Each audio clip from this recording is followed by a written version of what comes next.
मेरठ हस्तिनापुर विधानसभा से विधायक और यूपी सरकार में मंत्री दिनेश खटीक जी हमारे साथ हैं। वार्तालाप कर लेंगे हस्तिनापुर को लेकर और राजनीति को लेकर। सबसे पहले लेकिन जानेंगे कि स्वास्थ्य कैसा है मंत्री जी, स्वास्थ्य ठीक है अब? बहुत अच्छा है स्वास्थ्य, भगवान की कृपा से बहुत। और आपका भी मैं धन्यवाद दूंगा कि आप आए और मेरा हालचाल लिया। अच्छा मंत्री जी, अभी हस्तिनापुर प्राथमिकता पे है यूपी सरकार की, तो क्या कुछ नया होने वाला है? अभी 3 करोड़ सैंक्शन भी किए गए हैं। उत्तर प्रदेश के आदरणीय मुख्यमंत्री श्री योगी आदित्यनाथ जी को मैं धन्यवाद दूंगा कि पूर्व के बजट में भी उन्होंने पर्यटन विभाग से लगभग 14-15 करोड़ रुपए की परियोजनाएं हस्तिनापुर के लिए दी है।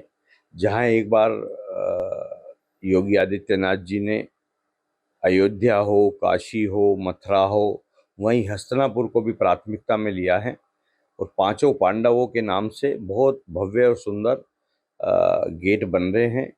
और वहीं मैं अगर बात करूं तो गांधारी तालाब का जैसे जीर्णोद्धार हुआ, वहीं सिरंग ऋषि जी के आश्रम के लिए अभी मानसून सत्र में माननीय मुख्यमंत्री जी ने अभी 3 करोड़ रुपए का बजट स्वीकृत किया है। मैं इसके लिए माननीय मुख्यमंत्री जी को बहुत बहुत धन्यवाद और साधुवाद देता हूं। मेरे पास है प्योर पाव भाजी का मसाला, प्योर पाव भाजी मसाला, पाव भाजी को टेस्टी बना डाला, सबका राजा आल प्योर मसाला। और क्या क्या होने वाला है? आपने द्वार बताए हैं, तालाब बताया, क्या कोई रथ भी बनाना चाह रहे हैं द्वार पे? जो हस्तिनापुर की एक खोई हुई पहचान थी, वो आदरणीय मुख्यमंत्री जी ने उसको दोबारा धरातल पे लाने का काम किया है, क्योंकि हस्तिनापुर अपने आप में एक राजधानी थी पूरे भारत की और सनातन धर्म को मानने वाले हमारी सरकार है। और आदरणीय मुख्यमंत्री जी ने उसको ध्यान में रखते हुए एक बहुत भव्य गेट बनवाया है, द्वार बनवाया है। उसी पे भगवान श्री कृष्ण अर्जुन को उपदेश देते हुए जो गीता का उपदेश दिया है भगवान श्री कृष्ण ने, उसका एक रथ तैयार हो रहा है। वो बहुत जल्द उस गेट पर विराजमान होंगे भगवान श्री कृष्ण और बहुत भव्य हस्तिनापुर में काम होने वाला है। तो कहा जा सकता है कि हस्तिनापुर जो द्रौपदी के श्राप से पीड़ित था, तो कहीं ना कहीं मुक्त हो जाएगा इस सरकार में। ये तो अपने आप में ऐतिहासिक है कि जिस देश के संत लोग प्रधानमंत्री हों और मुख्यमंत्री उत्तर प्रदेश के योगी जैसे हों, तो ये स्वाभाविक है कि द्रौपदी से के श्राप से मुक्त होगा।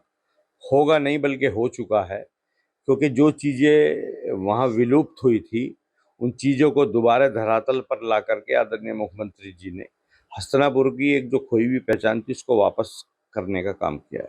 ये आपकी सरकार ने बहुत बढ़िया कैश इन करा है। आपको क्या लगता है कि हस्तिनापुर को लेकर पिछली सरकारों ने क्यों नहीं कुछ काम करा?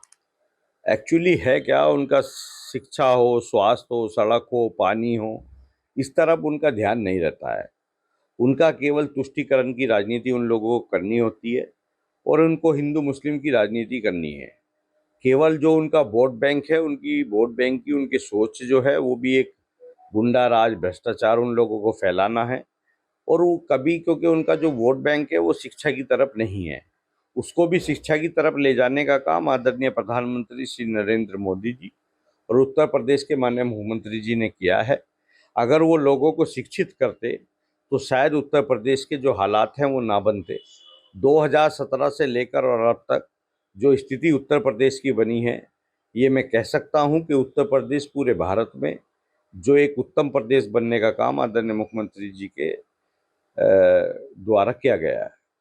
अच्छा, और थोड़ा और राजनीति की बात कर लेते हैं। समाजवादी पार्टी की विधायक हैं पूजा पाल, उनको निष्कासित कर दिया गया, मतलब पार्टी से निकाल दिया गया और कहा कि उन्होंने सदन में ये कहा था कि मुख्यमंत्री ने जो काम किया है वो बहुत अच्छा किया, क्योंकि उनके पति की हत्या की गई थी प्रयागराज में। पूजा पाल हो या कोई भी ओबीसी जाति का कोई व्यक्ति हो या कोई अनुसूचित जाति का व्यक्ति हो, ये दर्शाता है समाजवादी पार्टी का। आपने देखा होगा कि पूजा पाल के जब पति की निर्मम हत्या हुई तब उन्होंने कुछ नहीं किया, और जब अब पूजा पाल के जो पति के हत्यारे थे उनको, उनका एनकाउंटर होता है, उनकी हत्या होती है, तो खुलेआम आज समाजवादी पार्टी उनको पार्टी से निष्कासित कर देती है। इसको दर्शाता है कि ये जो पिछड़ी जाति के विरोधी हैं, जो ये पीडीए का नारा देते हैं, ये बहुत गलत है, क्योंकि ये कभी इनके हितैषी हो ही नहीं सकते। इन्हीं के समय में मैं आज वो उस दुनिया में नहीं है, पूर्व मुख्यमंत्री मुलायम सिंह जी, उन्हीं के समय में एक दलित की बेटी मायावती की हत्या होने से बची, ये सबके सामने उजागर है। और आज पूजा पाल को पार्टी से निष्कासित करके उन्होंने दिखा दिया कि वो ओबीसी और अनुसूचित जाति के घोर विरोधी हैं। और वो योगी आदित्यनाथ जी ने जो शासन या भारतीय जनता पार्टी की सरकार ने जो उत्तर प्रदेश में दिया है, उसको देख करके जब उन्हीं के विधायक खुद तारीफ करते हैं तो उनको निष्कासित कर देते हैं। ये तो स्पष्ट हो चुका है कि उत्तर प्रदेश के शासन को देख करके समाजवादी पार्टी और समाजवादी पार्टी के नेता बौखला गए हैं। और इसके अलावा वो कभी भी संविधान बचाओ की बात करते हैं। संविधान को खत्म करने का यदि किसी ने काम किया है तो वो केवल समाजवादी पार्टी ने किया है। आखिरी सवाल लूंगा, विपक्ष कांग्रेस हो या सपा हो, लगातार ये आरोप लगा रहा है कि वोट चोरी कर कर सत्ता में आ रहे हैं भारतीय जनता पार्टी। आपने देखा होगा कि जहां जहां भारतीय जनता पार्टी की सरकार बनती है तब ये लोग आरोप लगाते हैं कि ये ईवीएम में गड़बड़ करते हैं, लेकिन जहां कांग्रेस की सरकार बनती है, जिन स्टेट में सरकार बनती है, क्या वहां ईवीएम नहीं बदल सकते? लेकिन इनको क्या करना है कि इनके पास इस समय कोई मुद्दा नहीं है, ना देश के अंदर ना प्रदेश के अंदर, इसलिए इनको चुनाव आयोग पर ठीकरा फोड़ना है।